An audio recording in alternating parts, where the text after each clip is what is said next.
نحمدہ ونصلی ونسلم علی سیدنا و مولانا محمد رسولہ النبی الامین المکین الحنین الکریم الرؤوف الرحیم اما بعد فاعوذ باللہ من الشیطان الرجیم بسم اللہ الرحمن الرحیم۔ واجب الاحترام ساتھی، اللہ تعالیٰ کا بے پناہ لطف و کرم اور اس کا احسان عظیم ہے کہ جس کی توفیق سے ہم اس کے ذکر کے لیے اس کے گھر میں جمع ہیں۔ بحمد اللہ تعالیٰ کل ہم نے سورہ النساء کی آیت نمبر 141 اور 142 پر گفتگو کی تھی، اور اپنی بات کا اختتام ہم نے یہاں پر کیا تھا کہ اللہ کریم نے جو ارشاد فرمایا منافقین کی نشانیاں بتاتے ہوئے، ان کی خصلتیں بیان کرتے ہوئے، کہ وہ جب نماز کے لیے کھڑے ہوتے ہیں تو سستی کے ساتھ اور لوگوں کو دکھانے کے لیے کھڑے ہوتے ہیں، اور اللہ کو یاد کرتے ہیں مگر تھوڑا۔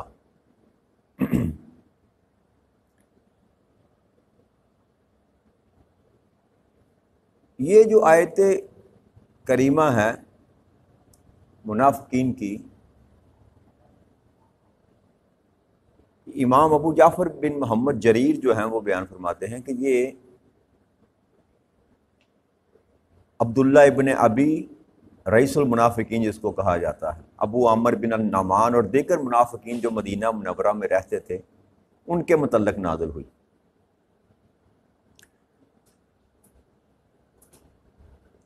کہ یہ اللہ کریم کو دھوکہ دیتے ہیں، اللہ کریم ان کو ان کے دھوکے کے سبب سے سزا دیتا ہے۔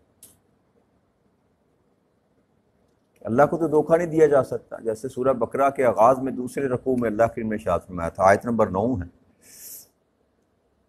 کہ یخادعون اللہ والذین آمنوا وما یخدعون الا انفسهم، کہ یہ جو لوگ اللہ کو دھوکہ دیتے ہیں اور ایمان والوں کو،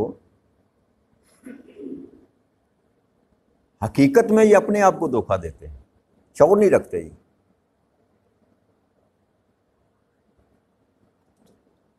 اسی طرح انسان جو اعمال کرتا ہے، جیسے میں کل گفتگو کر رہے تھے کہ نماز پڑھتے ہیں اور نماز میں دل نہیں لگتا،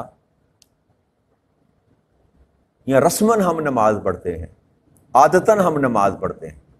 نمازیوں کی بھی کئی قسم کی قسمیں ہیں۔ ایک تو وہ ہے جو واقع ہی نمازی ہیں، جن کا خالی جسم نہیں جھکتا، بدن نہیں جھکتا، جن کی روح بھی جھکتی ہے اللہ کے سامنے۔ نماز صرف سجدے، رکوع اور قیام کا نام نہیں ہے۔ انسان ظاہراً اور باطناً رب کریم کے سامنے اپنے آپ کو جھکائے تو تب انسان حقیقی نمازی بنتا ہے۔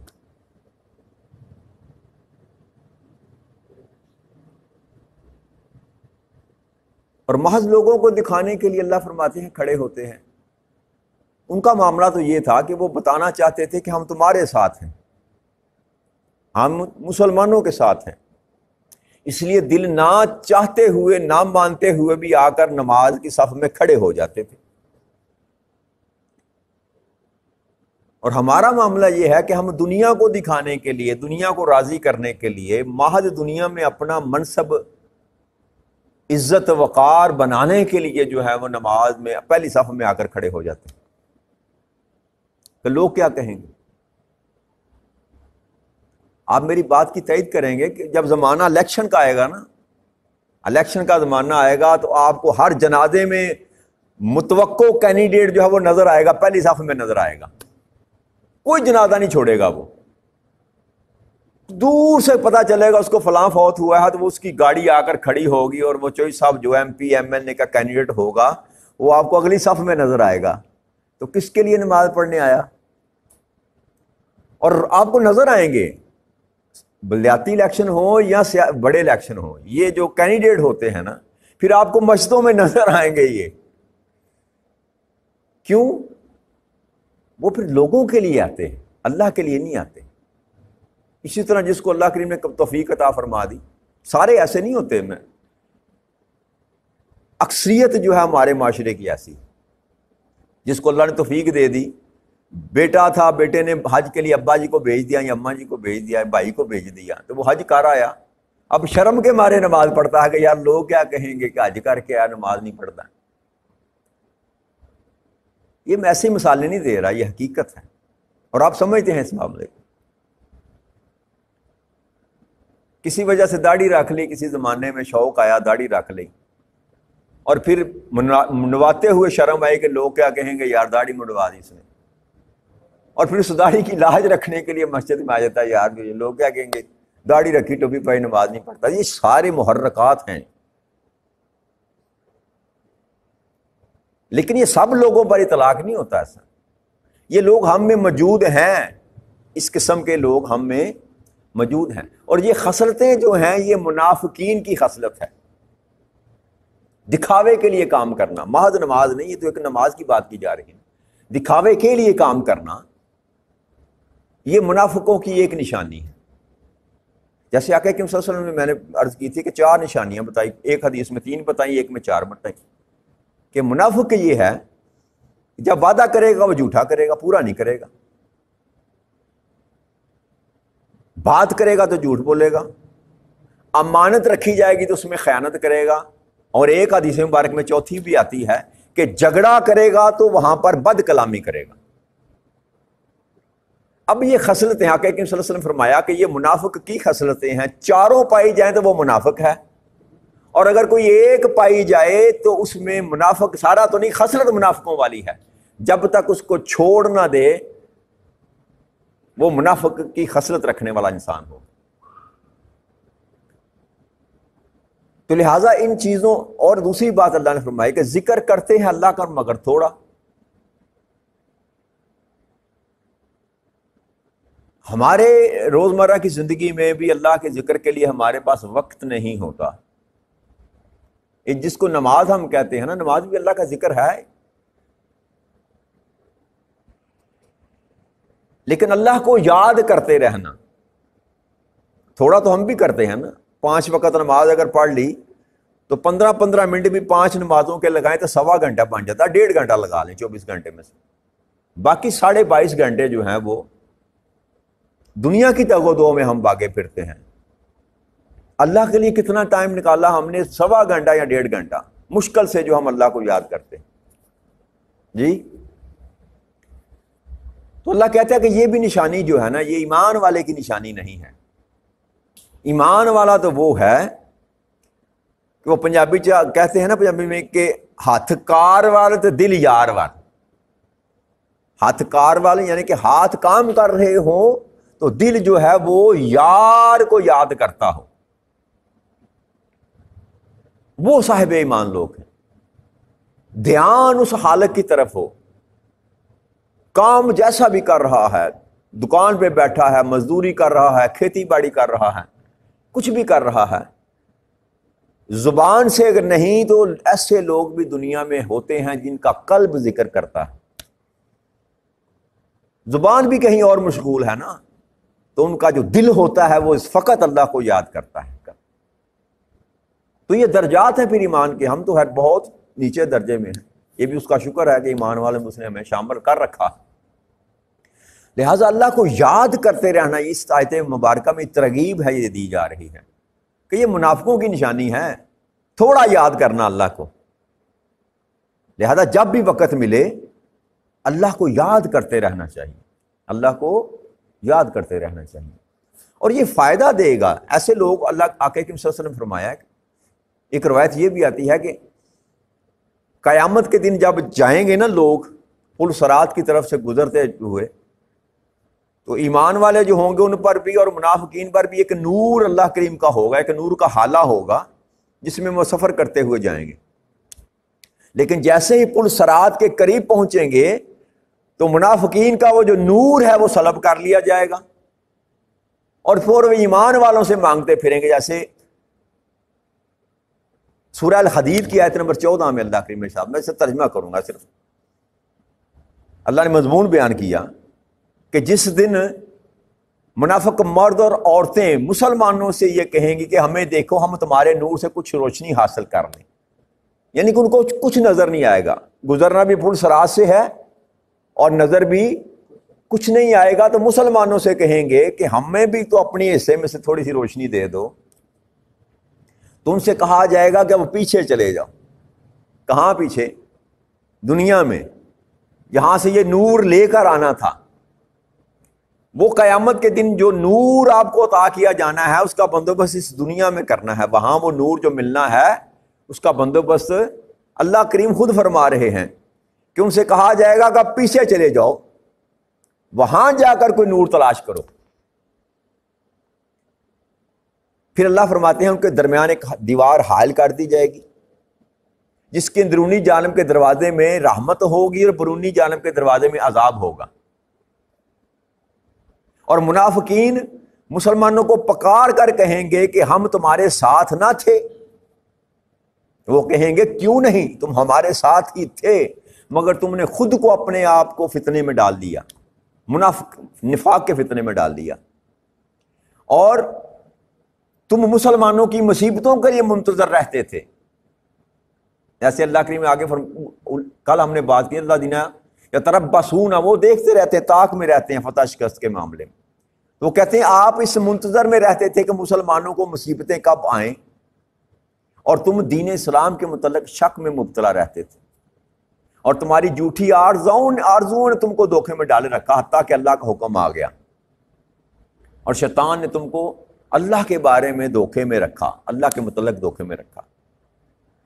تو یہ منافقین کو قیامت کے دن بھی رب کریم رسوا کرے گا اور نکھیڑا کر دے گا. یہاں انسان بچ سکتا ہے، لیکن اللہ کی نگاہ سے کسی کا ایمان کی حالت، ایمان کا درجہ، ایمان کا مقام پوشیدہ نہیں رہ سکتا. آگے اللہ کی آیت نمبر 143 میں فرماتے ہیں مذبذبین بین ذالک لا الہ الا ولا الہ الا. تو یہ کفر و ایمان کے درمیان تذبذب میں رہتے ہیں کہ ایمان کی طرف جائیں یا کفر کی طرف جائیں، درمیان میں لٹکے رہتے ہیں.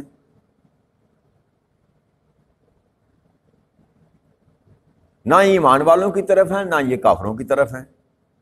پھر اللہ نے فرمایا وَمَن يُضِلِّ اللَّهُ فَلَن تَجِدَ لَهُ سَبِيلًا. اب جسے اللہ گمراہ ٹھہرا دے تو آپ ہرگز اس کے لیے کوئی ہدایت راہ نہ پائیں گے. یعنی کہ جس کو رب کریم جو ہے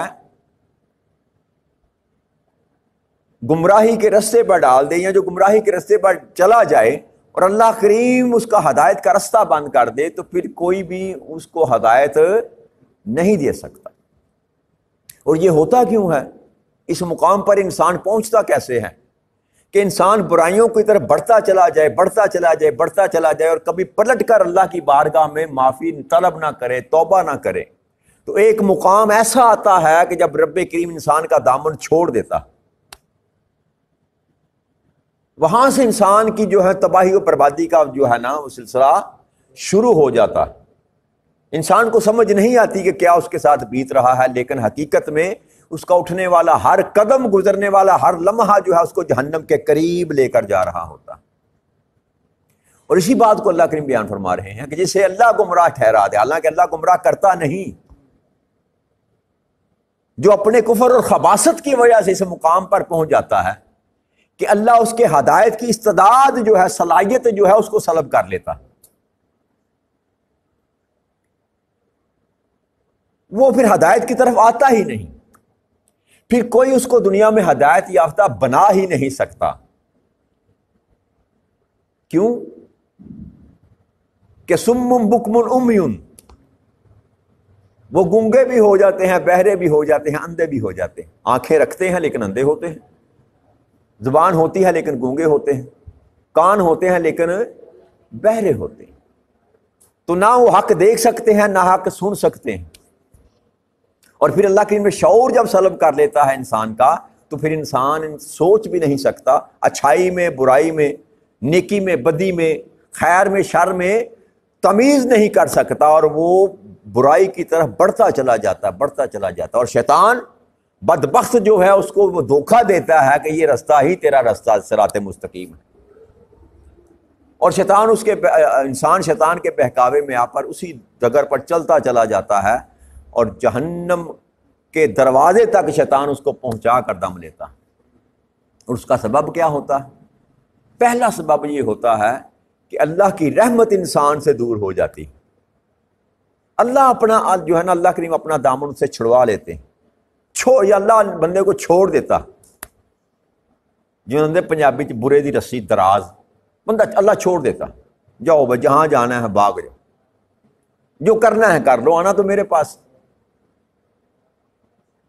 تو خدا نہ کرے کہ کہیں اس مقام پر انسان پہنچ جائے کہ رب کریم اس سے اپنا مکھڑا دنیا میں موڑ لے اور چھوڑ دے انسان کو، اس کے حال پر چھوڑ دے۔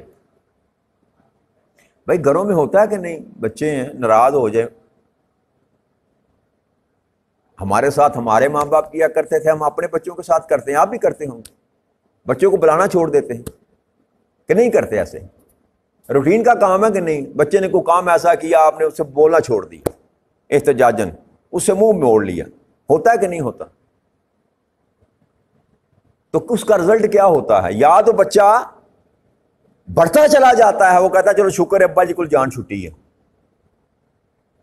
اگر کمزور ہو اور خود سر ہو اور بغاوت کی حد تک پہنچ چکا ہو تو پھر وہ شکر کرتا ہے چلو جان چھٹی، پھر وہ بڑھتا چلا جائے گا اور اس مقام پر چلا جائے گا، پھر واپسی کا رستہ اس کا بند ہو جاتا ہے۔ لیکن اگر اندر ضمیر زندہ ہو اور وہ محسوس کرے گا یار ہاں میں نے غلطی کی تھی اس لیے ابا جان مجھ سے ناراض ہیں، تو پھر وہ کیا کرے گا؟ وہ معافی مانگے گا، مجھ سے غلطی ہوگی مجھے معاف کر دیں، میں آئندہ نہیں کروں گا۔ ایسا ہی ہوتا ہے کہ نہیں ہوتا؟ بین معاملہ بندے اور اللہ اور بندے کے درمیان ہے، یاد رکھیے۔ اللہ کریم دیکھتا ہے انسان نے غلطی کی ہے، وہ انتظار کرتا رہتا ہے، وہ کہتا ہے کبھی میری رحمت سے ایک تو نا امید نہ ہونا، اور بندے میں نے کبھی اپنی رحمت کا دروازہ بند ہی نہیں کیا، نہ میں سوتا ہوں، نہ مجھے اونگ آتی ہے، نہ میں آرام کرتا ہوں، بس ہر وقت اللہ کریم گناہ گار بندے کے انتظار میں بیٹھا ہوتا ہے کہ یہ کب مجھ سے توبہ کرے اور میں اس کی توبہ قبول کر لوں۔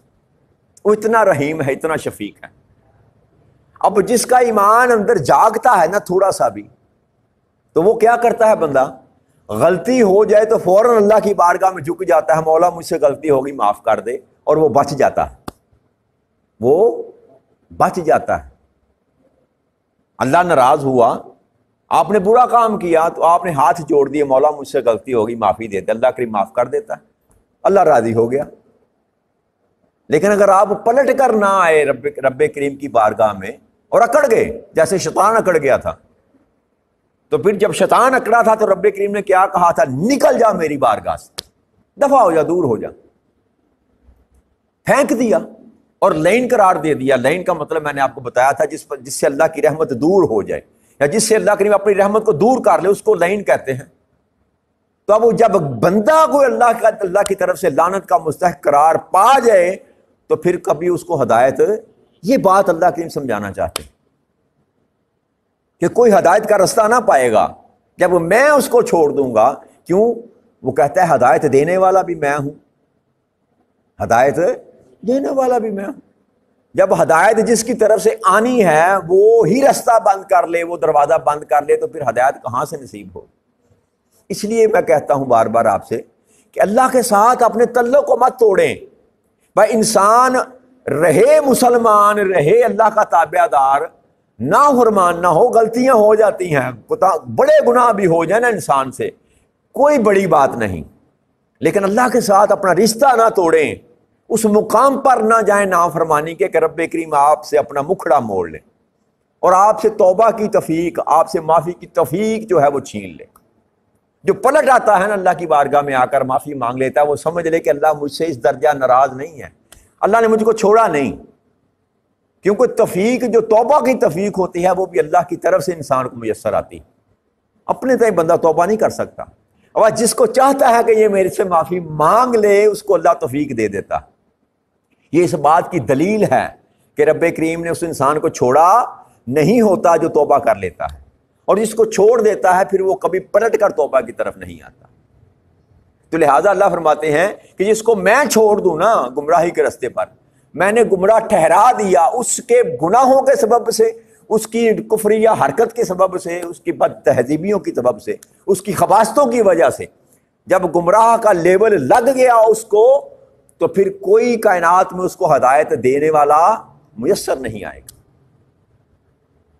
لہٰذا اس مقام سے انسان کو بچنا چاہیے کہ اس مقام پر انسان نہ چلا جائے کہ جہاں پر جا کر اللہ کریم اس کا دامن چھوڑ دے، اور جب رب چھوڑ دیتا ہے کسی کو تو پھر کوئی بھی انسان کو ہدایت دینے والا میسر نہیں آ سکتا.